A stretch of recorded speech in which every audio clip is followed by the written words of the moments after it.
ನಾವು ನವಗ್ರಹ ಪೂಜೆ ಖಂಡಿತವಾಗ್ಲೂ ನಾವು ಮಾಡಲೇಬೇಕಾಗತ್ತೆ.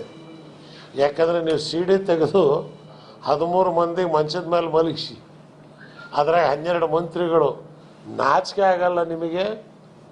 ಆ ಮಂತ್ರಿಗಳನ್ನು ಕುಂದಿಸ್ಕೊಂಡು ನಾನು ಒಬ್ಬ ಸೆಂಟ್ರಲ್ ಮಿನಿಸ್ಟ್ರು ಅಂತೇಳಿ ತಿರುಗಾಡ್ತೀರಿ. ಸಹೋದರ ಸಹೋದರಿ ಜೊತೆಲಿ ಹುಟ್ಟಿದಿರ ನೀವು? ಈ ನಾಡಿನ ಹೆಣ್ಮಕ್ಳಿಗೆ ಏನಾದರೂ ನಿಮ್ಮಲ್ಲಿ ಮರ್ಯಾದೆ ಇದೆಯಾ? ಸದಾನಂದ ಗೌಡನು ಸ್ಟೇ ತೊಗೊಂಡಾನು, ಹೋಗಿ ಸಿ ಡಿಗೆ ತೊಗೊಂಡಾನು. ಇವತ್ತು ರಮೇಶ್ ಜಾರಕಿಹೊಳಿ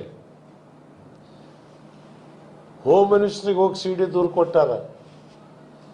ನನಗೆ ಮಕ್ಕಳು ಕೇಳ್ತದಾರಪ್ಪ ಸಿ ಡಿ ಅಂದ್ರೆ ಏನು ಹೇಳಿ ದೇಶಪಾಂಡೆ ಜೋಶಿ, ನನ್ನ ಮಕ್ಕಳು ಕೇಳ್ತಾರಲ್ಲಪ್ಪ ಸಿ ಡಿಯಾಗ ಏನದ ಅಂದ್ರೆ ಉತ್ತರ ನೀವು ಕೊಡ್ತೀರೋ ನಾ ಕೊಡ್ಬೇಕು? ಇಂಥ ದರಿದ್ರ ಜನರನ್ನು ಇವತ್ತು ಈ ರಾಜ್ಯದಲ್ಲಿ ಇಟ್ಕೊಂಡು ಎಂಥವ್ರು ಇದ್ದಾರೆ ಬಿ ಜೆ ಪಿಯಲ್ಲಿ. ಜೋಶಿಯವರೇ, ಜಗನ್ನಾಥರಾವ್ ಜೋಶಿ ನರಗುಂದ್ ಹೋಗಿ ಅವ್ರ ಶಿಲೆಗೆ ನಮಸ್ಕಾರ ಮಾಡಿ ಬನ್ನಿ.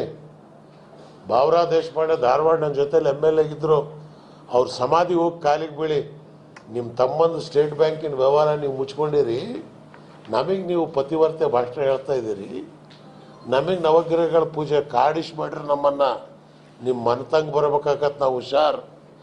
ಜನರಿಗೆ ಟೋಪಿ ಹಾಕಿ, ಮಕ್ಮಲ್ ಟೋಪಿ ಹಾಕಿ ಹಿಂದೂ ಹಿಂದೂ ಹಿಂದೂ ಹಿಂದೂ 103 ರೂಪಾಯಿ ಲೇಟ್ ಆಯ್ತು. ಅವ್ನು ಪಿಟೀಲ್ ಬಾರಿಸ್ಕೊಂಡು ಹೇಳ್ತಾನ ನಮಗೆ ರೋಡ್ ಸಮಸ್ಯೆ ಇಲ್ಲ, ನಾಲಾ ಸಮಸ್ಯೆ ಇಲ್ಲ, ನಮಗೆ ಲವ್ ಜಿಹಾದು. ಏನಪ್ಪ ಲವ್ ಜಿಹಾದು? ಈ 12 ಕ್ಯಾಸೆಟ್ಗಳು ಯಾವ ಜಿಹಾದ್ ಇದು? ಅದೇ ಜಿಹಾದ ನೀವು ಮಾಡಿದ್ದು?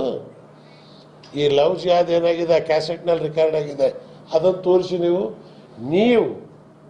ನಿಮಗೇನಾದರೂ ಮಾನ ಮರ್ಯಾದೆ ಇದ್ದರೆ ಈ 12 ಜನರದ ಕ್ಯಾಸೆಟ್ಗಳನ್ನು ಬೀದಿಗೆ ತಂದು ಕೇಸ್ ಹಾಕಿ